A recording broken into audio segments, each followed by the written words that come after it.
Now we're going to go to Luke chapter 15 and verse 11 from the New King James. Here we're going to read a parable spoken from the lips of Jesus. He's going to share with us the heart of the Father. The heart of the Father. If you want to know what God's heart is all about, listen closely.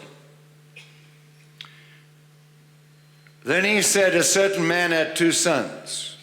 Jesus said that. And the younger of them said to his father, Father, give me the portion of goods that falls to me. Give me my inheritance. So he divided to them his livelihood.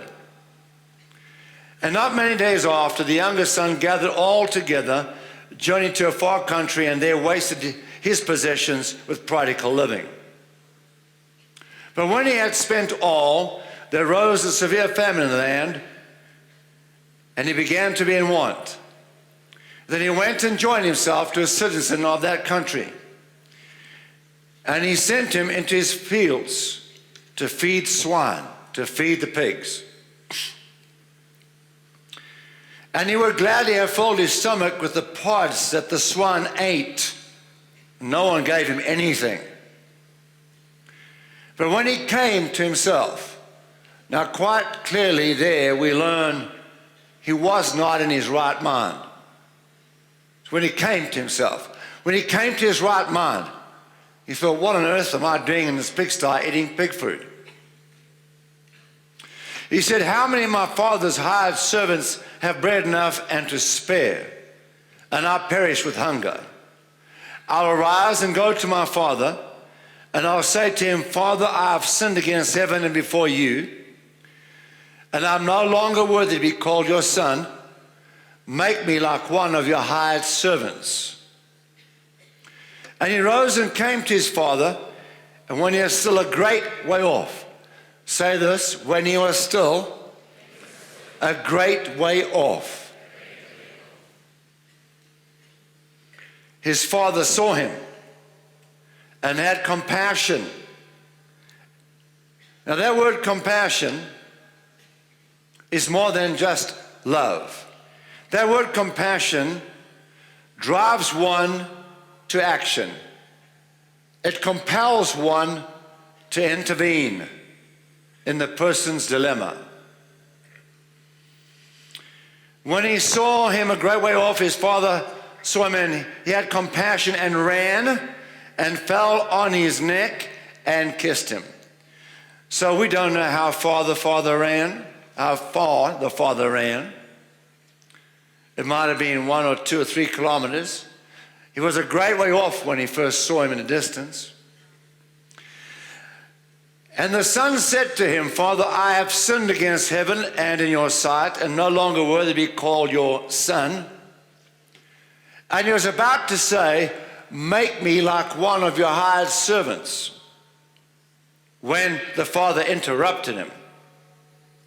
Not listening to any of that. But the father said to his servants, bring out the best robe and put it on him. And put a ring on his hand and sandals on his feet. And bring the fattened calf here and kill it, and let us eat and be merry. Now these 5 things that he did, ran and kissed him, put a ring on his finger, robe on him, sandals on his feet, and then ate the fattened calf.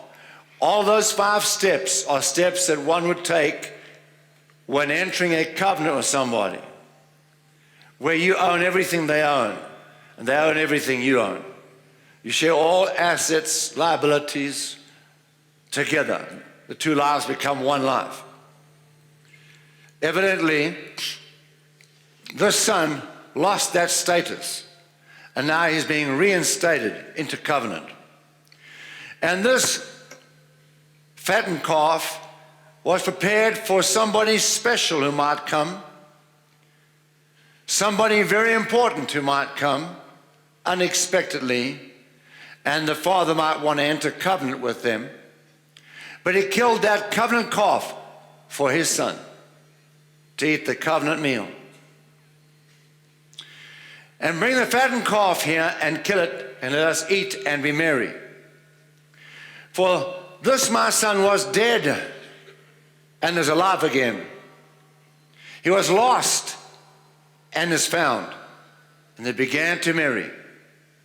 So this refers to both the backslider and also to those who've never known the Lord at any time. Now his older brother, the older son, was in the field. And as he came and drew near to the house, he heard the music and the dancing. So he called one of the servants and asked what these things meant. And he said to him, your brother has come home. And because he has received him safe and sound, your father has killed the fattened covenant calf. But the older brother was angry and would not go into the party. Therefore his father came out and pleaded with him, come on in, join in the celebration. So he answered and said to his father, lo, these many years I have been serving you. I have never transgressed your commandment at any time. I have been faithfully doing everything you've asked me to do. And I've never disobeyed God. I've lived a holy, godly life. And yet, you never gave me a young goat. In other words, a skinny goat. Because a young goat would be skinny, with no meat on it. You never even gave me a skinny goat, but you killed a fattened calf for my brother. You never gave me a skinny goat that I might make merry with my friends.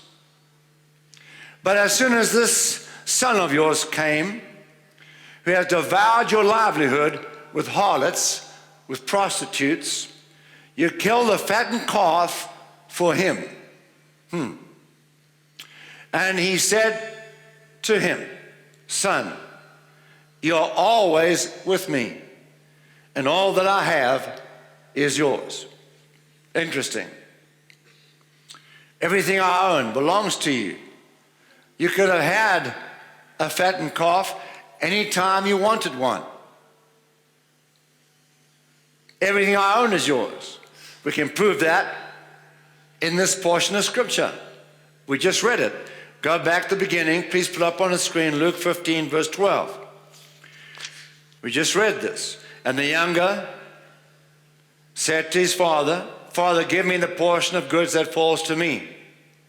So the father divided to them, both, to them, his livelihood. So the father gave the older son and the younger son everything he owned. He split it down the middle. And so this older son never took advantage of all that he owned. And there are so many Christians today who are like that older brother. They live godly lives. They serve in the house of the Lord. But they don't ever take advantage of what Jesus paid for at Calvary. They don't ever receive the blessings of God. For some reason, they think they don't deserve to be blessed by God.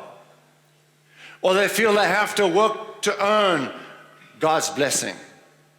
They don't believe that He's a merciful God of grace and love. And you must understand this.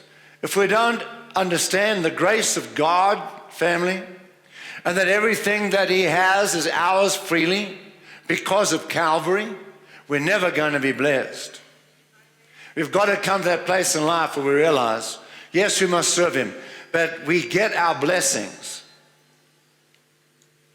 by trusting in God's grace with faith. Thank you for watching Dr. Theo's YouTube channel.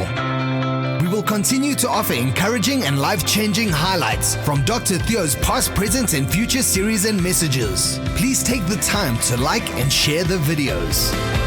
And most importantly, don't forget to subscribe to the channel.